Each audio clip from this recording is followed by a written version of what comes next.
Muy buenas tardes a todos y todas. Este es un día de enorme relevancia y vamos a abordar un tema que a todos nos ocupa: derechos humanos, justicia restaurativa y políticas públicas. Permitan hacer una remembranza que me parece muy importante en esta temática. Sí, ir a aquella época, hace 4 o 5 mil años, con las grandes civilizaciones: Sumeria, egipcia, China, hindú, pero sobre todo en nuestro continente, en Mesoamérica, los olmecas, los incas en los Andes, civilizaciones que aportaron mucho. Y basta con referirnos solamente a la diosa Maat, diosa de la justicia de los egipcios, y aquella balanza en la que se producía un equilibrio entre un corazón en el cual se plasmaba y se apreciaba si el ser había sido bondadoso, bueno, noble, recto, y por otra parte una pluma de avestruz que significaba la verdad. Esto significa también el hecho de que cuando hablamos de justicia, hablamos y nos referimos a rectitud, nos referimos a armonía, también a equidad, a equilibrio, a orden, a honestidad. Y claro, esto que señalo es importante porque desde aquellos tiempos era clara la concepción de justicia, como también lo era la de restauración. Por ello es que se colocaba en ese fiel de la balanza el corazón, que significaba, como les digo, conciencia y moral. Y basta que recorramos después de este comentario hacia lo que fue el Antiguo y Nuevo Testamento, donde claramente se plasma qué significa justicia y qué significa restauración. Para nosotros es muy importante tener esto claro de manera muy sucinta. Y desde el Antiguo Testamento, cuando se expresa el concepto de justicia, Sedek, y el concepto de restauración, Lesachser, ¿no?, nos muestra ya esa, esa fusión que existe entre justicia y restauración, justicia restaurativa.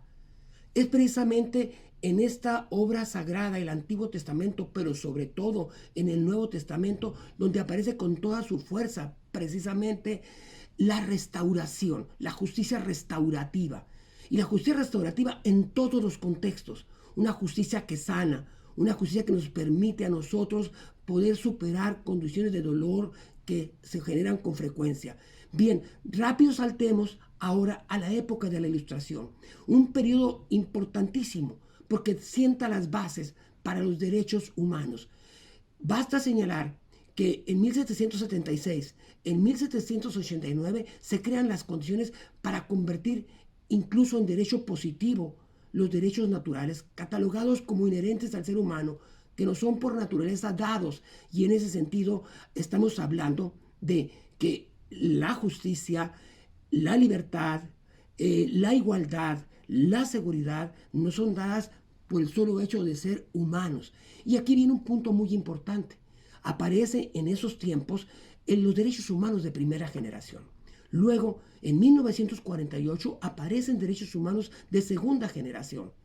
Es la Declaración Universal de los Derechos Humanos, que plasma que la libertad, la justicia y la paz tienen como base la dignidad intrínseca y la cualidad de iguales de todos los miembros de la familia humana. Y sobre todo su artículo primero, que expresa que los seres humanos nacemos libres e iguales en dignidad y derechos, y dotados como estamos de conciencia y razón, tenemos el deber de comportarnos unos con otros fraternalmente. Aquí es importante destacar un concepto que es clave para la justicia restaurativa: la dignidad intrínseca del ser. Aquello que nos es inherente, vuelvo a repetir, por el solo hecho de ser seres humanos. La dignidad es la clave, es la esencia de la justicia restaurativa. Cuando se vulnera esa dignidad por alguna vía, se está precisamente generando un desorden en la realidad del ser, y esto amerita que se haga algo al respecto. Aquí, en consecuencia, aparece con toda su fuerza la restauración unida a la justicia. en esta segunda etapa, en esta segunda generación de derechos humanos de 1948, podemos decir que hay bases sólidas para continuar construyendo comunidades pacíficas, comunidades con condiciones para coexistir armónicamente. Y es así como aparecen pactos de derechos civiles y políticos, pactos de derechos económicos, sociales y culturales. Pero lo más importante es especificar que en los años 80 del siglo pasado aparece en todo su esplendor la justicia restaurativa en materia penal. Cabe precisar que la justicia restaurativa es mucho más que la materia penal. La materia penal es solo la punta del iceberg. Entonces, si nosotros queremos empoderar la justicia restaurativa como un derecho humano, como un derecho fundamental, lo debemos hacer específicamente en lo que hace a todos los contextos donde los conflictos surgen. Y claro, es importante destacar también que los derechos humanos de tercera generación plasman precisamente el derecho de los seres en comunidad, de la paz, del entendimiento, de la coexistencia pacífica. Es decir, tenemos 3 generaciones de derechos humanos en los cuales queda plasmado ya la pertinencia, la potencia de la justicia restaurativa. Basta precisar que de los años 80 a la fecha han surgido 4 resoluciones del Consejo Económico y Social de Naciones Unidas. Han surgido recomendaciones del Consejo de Europa, 4 recomendaciones. Han surgido también directrices de la Unión Europea y sobre todo han surgido declaraciones de Costa Rica, de Honduras, de Perú, de distintos países que hablan precisamente de la importancia de la justicia restaurativa. No tengo la menor duda de que si trabajamos duro con primera, segunda y tercera generación, no es indispensable pensar en posteriores generaciones de derechos humanos, porque esas aún siguen siendo una aspiración, algo que quisiéramos cristalizar, algo que quisiéramos hacer realidad.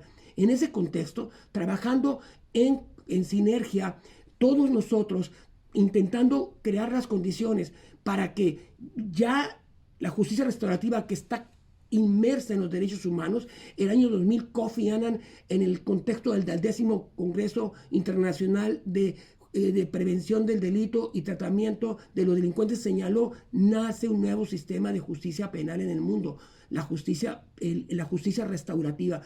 Con esto quiero decir, y ya para concluir, que es muy importante que diseñemos, que trabajemos arduamente en darle más fuerza en el contexto de los derechos humanos. Pero vuelvo a repetir, en el contexto de los derechos humanos, en lo que toca a todo género de conflictos, porque lo que hasta ahora se ha producido, como ya lo señalé, en los distintos contextos, ha sido específicamente en la materia penal.